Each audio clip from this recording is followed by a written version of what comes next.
Hi everyone. A couple of weeks ago, Shawn Standfast created a tag, an original tag called the Nonfiction Book Tag, and he asked me to do it. And of all the people he asked to do it, I think pretty much everyone in his list has done it except for me. I apologize for making you wait 2 weeks for the responses, but here they are. I can't promise they'll all be interesting, but they're as accurate as I tried to, as they can possibly be, and I tried to make them relatively detailed. Sketched out a few notes, so let me just start. Number one, what subject or area of nonfiction did you begin with? Was it history, biography, science, economics, archaeology, anthropology, math, etc.? Was there a specific event, person, or book that set you on your path? Okay, so I went to college 2 years early in an early, what amounts to an early college admission program when I had just turned 16. And I was bent on being a physicist. I went there, took lots of physics classes and a lot of chemistry and biology classes. This was a program where you had to have had 2 semesters of calculus before you graduated the high school section. So it was a pretty intensive program. Learned to love the hard math, the hard sciences and math while I was there. But I think what I started out with, I mean, as I answer the questions, this will become increasingly clear. My interests sort of shifted over a period of time. So in middle school and high school, I was mostly interested in science and read a lot of science, along with some other things I'll talk about. And then when I came to the university, which I eventually graduated from, I had a wonderful philosophy professor who opened up basically all of the doors to humanities to me in an introduction to philosophy class. And I still remember him for it. It was almost 20 years ago now. But he told me a lot of the books that he loved and would suggest to a student like me who liked learning even outside of the classroom. We're only about 30 miles apart now. We've occasionally kept in correspondence via email, but he was a big influence, a philosophy professor. Where did you get your first books from to feed your new passion? Was it a library, borrowed from friends or family, or purchasing? Did you have guidance from anyone? So in middle school and high school, I was not the biggest reader, but I mostly got my books from libraries.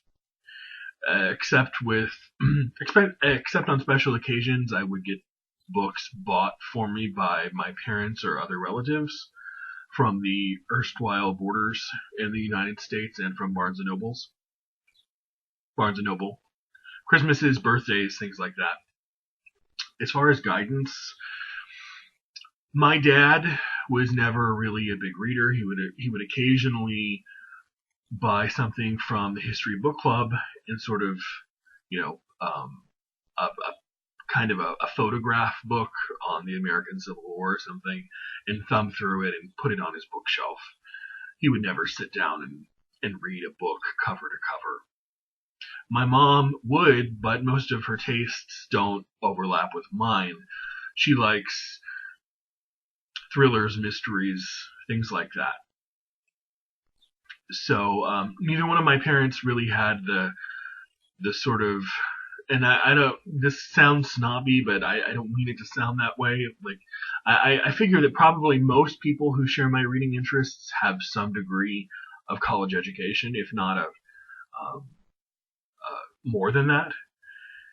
And neither one of my parents ever went to a college or university, so I kind of had to explore most of my own interests on my own, with a little bit of help from the occasional university professor that I would ask.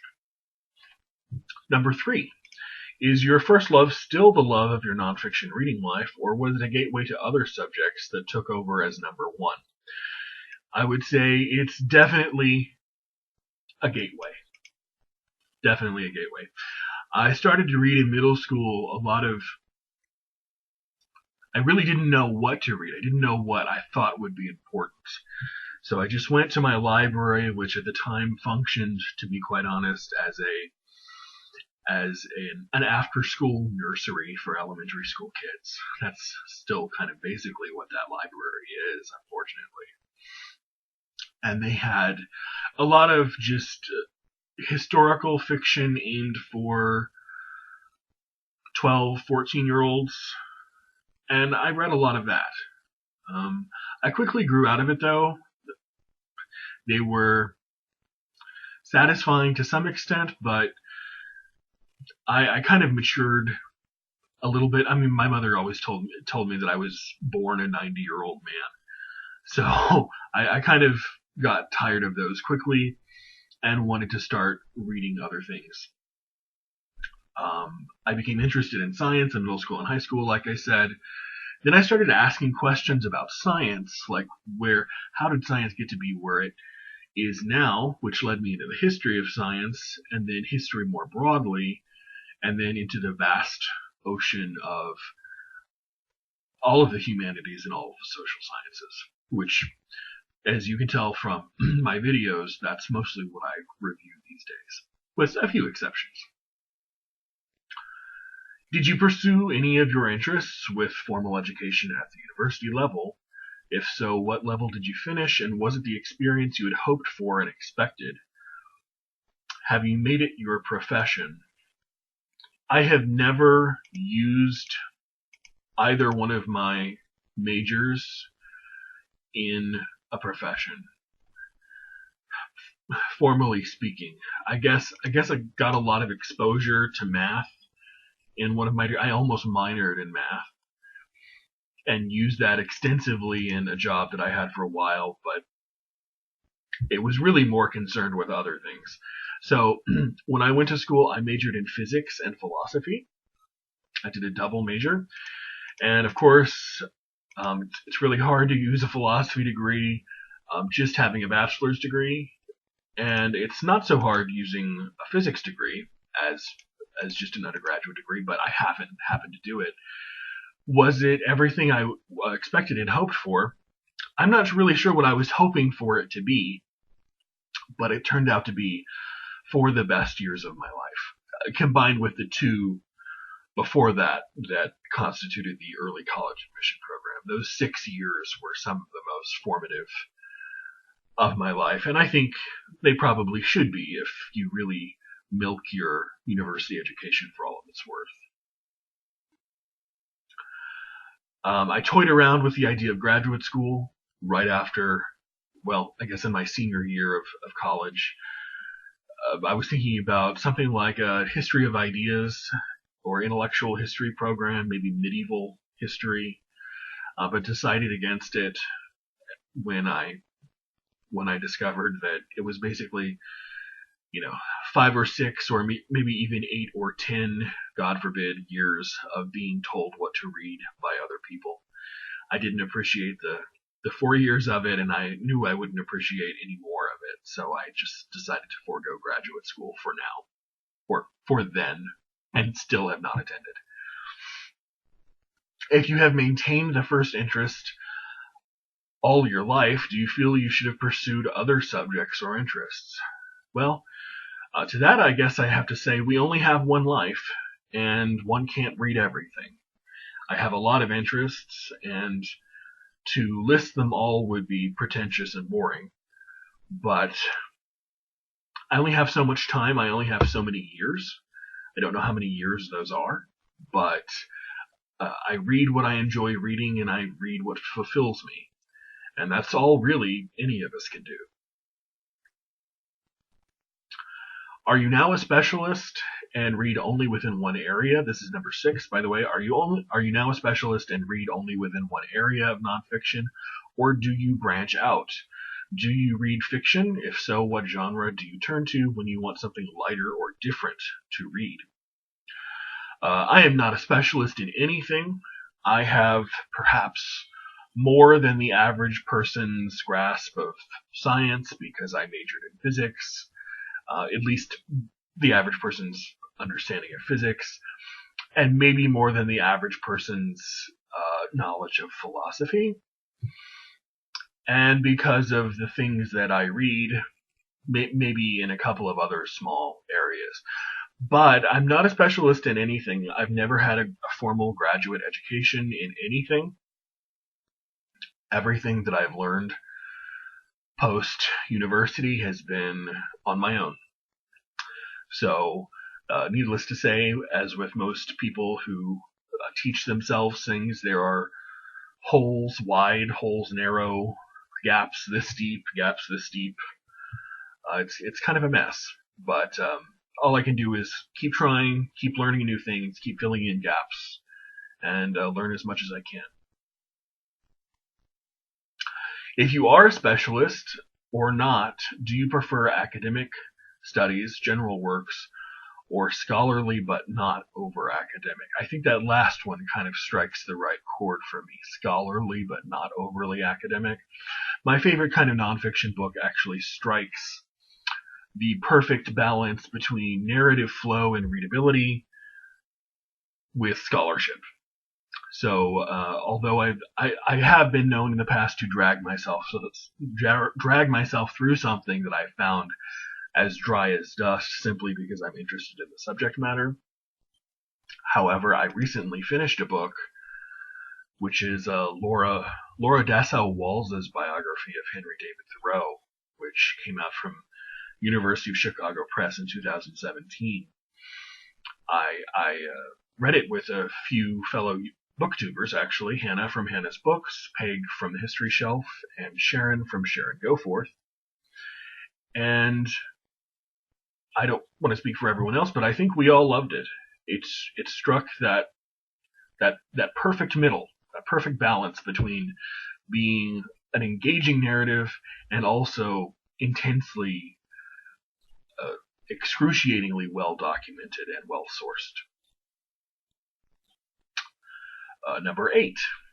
Do you collect books in your area of interest, or do you read them and pass the books on or sell or borrow almost exclusively from a library? If you do collect, do you prefer hardcover or paperback? Do they need to be first editions and in fine condition, or are you happy with ex-library copies and or underlining in them? These are not one question. This is like 6 questions in one, by the way.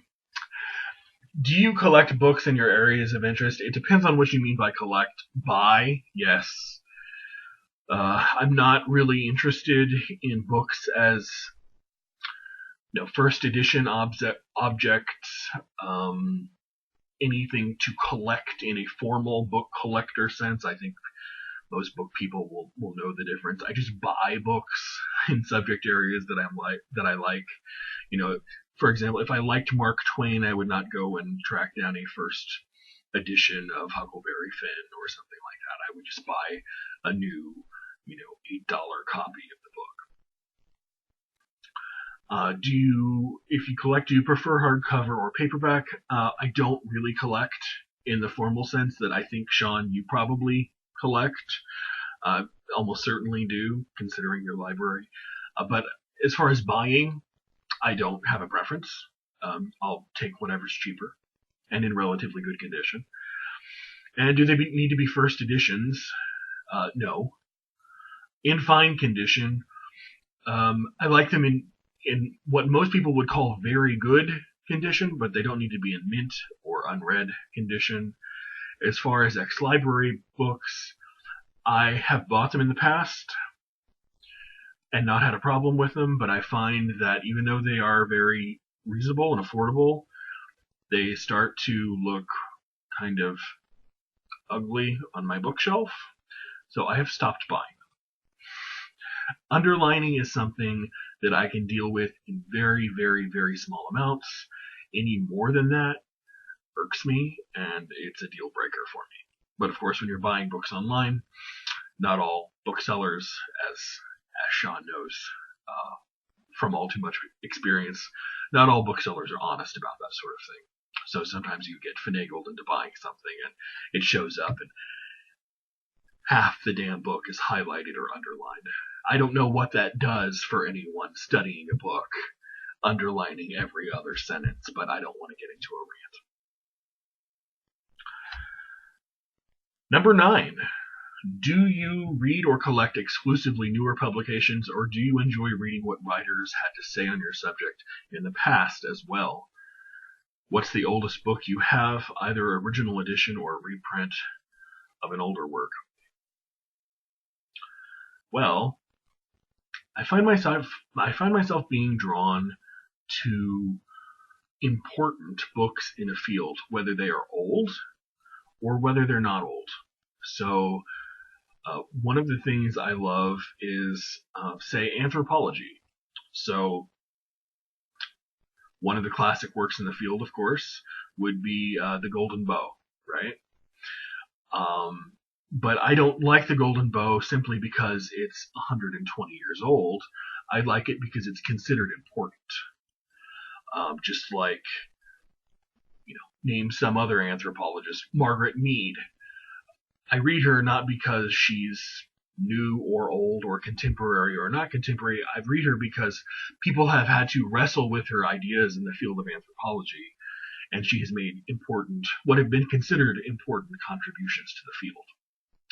So it's not so much the age of books that sort of reel me in, but how important what I'm reading is considered in that field and in peripheral fields. What's the oldest book you have, either an original edition or a reprint of an older book? Well, this is going to make me sound really stupid if this isn't what you're talking about, but I have a copy of Gilgamesh. It's not on clay tablets, but is that what you're talking about? If not, I don't have many old books, to be honest. If they are old, they are reprints. I think I have a copy of a Catholic Encyclopedia of Philosophy that was published around 1900. That was given to me by a friend. It's packed away in a box somewhere, and I've never referenced it once. I'm able to access all the information either online or in other books. What was the most you've ever paid for a book in your main area of interest, and was it new or used? Well, I don't really have one main area of interest. I have a lot. Like I said, I love science. I tend to not read much of it anymore.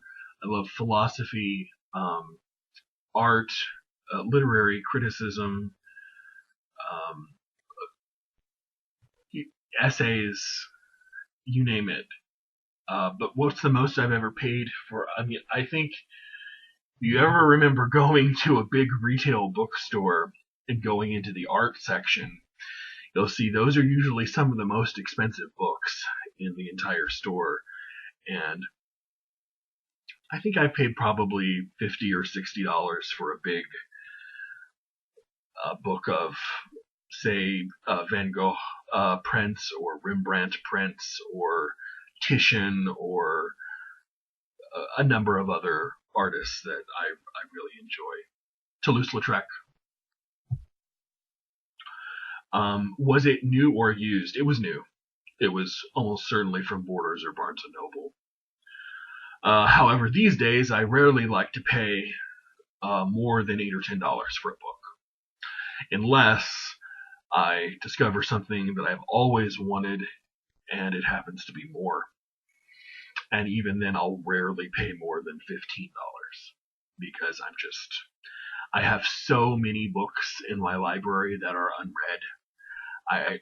I just keep reminding myself that I'm so lucky. We're all so lucky to have what we have in our libraries for the vast majority of human history, even written history. People would have dropped their jaws to the floor had they seen any one of our libraries. And I just remind myself of that every time I want to buy another book. I did a lot of book buying last month. I guess some anxiety relieving retail therapy, but I've been relatively good this month. I just have so much here, and I want to get some more of it read.